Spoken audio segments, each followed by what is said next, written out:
이병헌 씨 목소리처럼 되려면은 안녕하세요, 선클라스입니다. 오늘 질문이 있으시다고?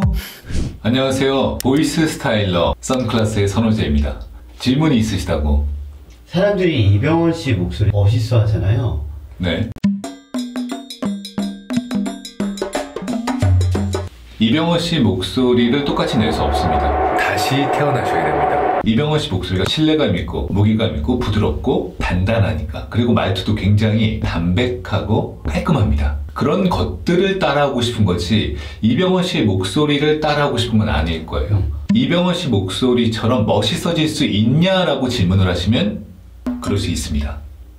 이병헌 씨를 그냥 이병헌 씨의 목소리를 따라하는 거는 그냥 성대모사일 뿐이에요. 아무리 성대모사를 열심히 잘한다고 해도 똑같이 따라할 수도 없고, 똑같이 따라한들 얼굴이 이병헌이 아닌데 그게 무슨 이병헌 씨가 처음에 데뷔할 때 30년 정도가 이제 좀 넘으신 것 같은데, 30년 전의 목소리와 지금의 목소리를 비교해 보시면 알아요.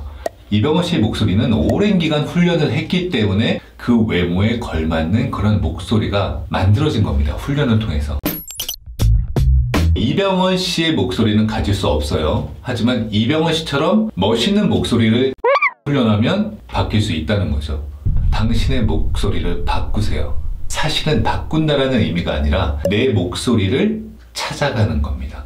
진짜 아름답고 멋있는 내 목소리를 가지고 있는데 지금까지 잘못 사용했던 거예요. 아무도 목소리에 대해서 뭐라 안 해요. 목소리를 어떻게 내는지, 제대로 어떻게 말을 하는 건지, 어떻게 하면 이병헌 씨처럼 매력적인 목소리를 가질 수 있는지 가르쳐 주질 않았어요. 하지만 이 영상을 보고 계신 여러분들은 적어도 자신의 목소리에 관심이 있는 분들입니다.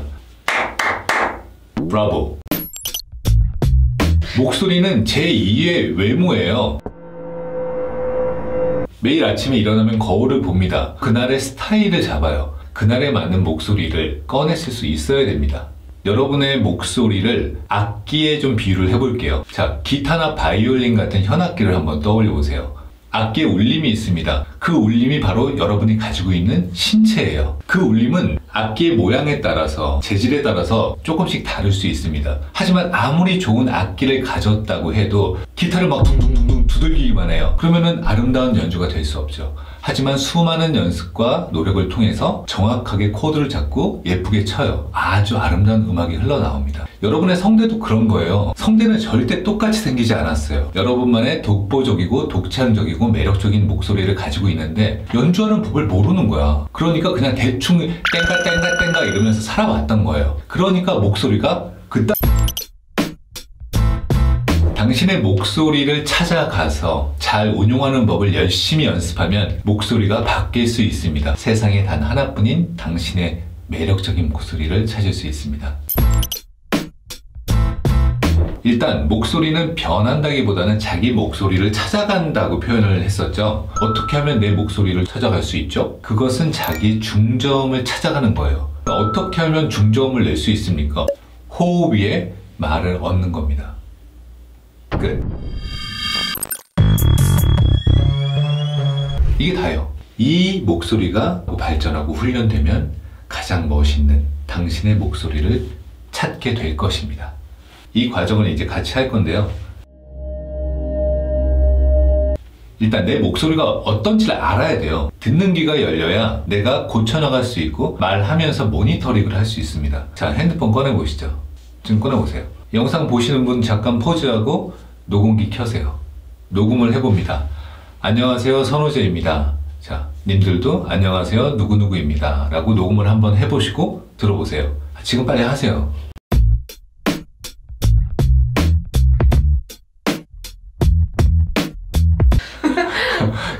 좀 어색하시죠? 이상하시죠? 그게 사실 자연스러운 거예요. 아마 이 영상을 보시는 분들도 녹음을 해서 들어봤을 때 흠칫하신 분들이 있을 거예요. 이게 내 목소리라고?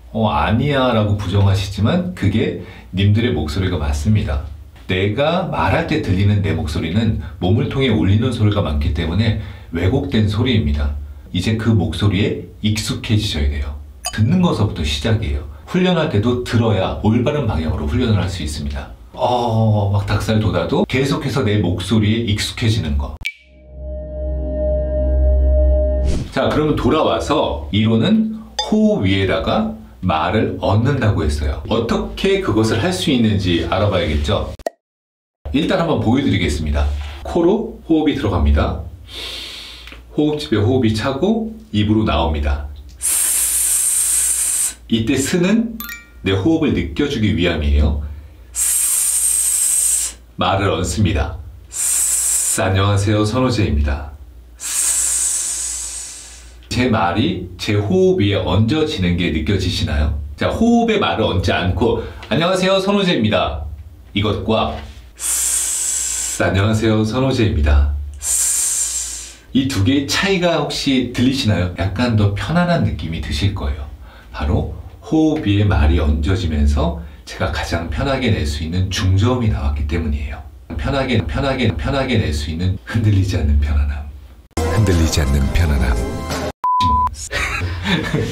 흔들림 없었죠? 자, 한번 보시죠. 안녕하세요, 선호재입니다. 이게 바로 호흡에 말이 얹어지면서 저희 중저음이 나온 겁니다. 자, 이렇게 호흡 위에 말이 얹어지도록 연습을 하면 되는데 잘못된 방법으로 연습하시는 분들이 굉장히 많습니다. 그렇게 연습하면은 안 좋은 습관이 몸에 배어요.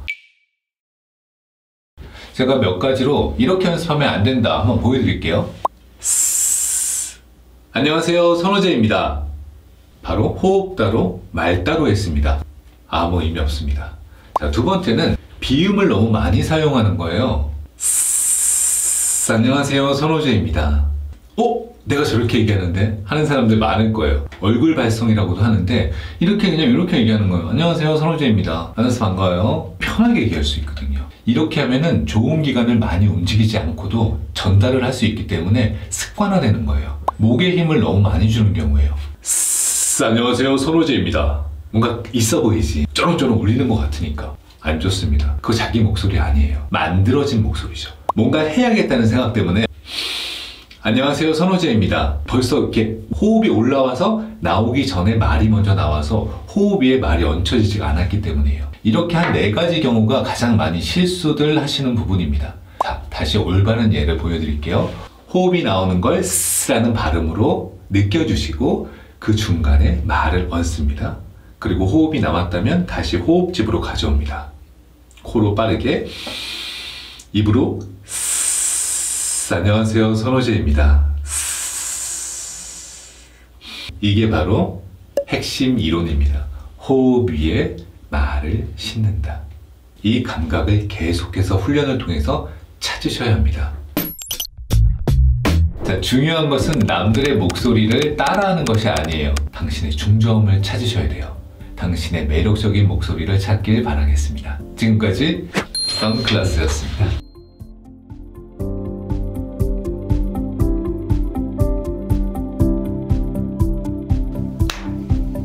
아니야. 이거 아니죠. 질문 있으시다고? 제가 다시 한 번만. 제가 인사가 진짜 어려워. 안녕하세요, 성우 선호재입니다. 우리 형님, 잠깐만 나와보세요. 정혜짱이 일로 와봐. 잠깐만 일로 와봐. 이게 뭐야?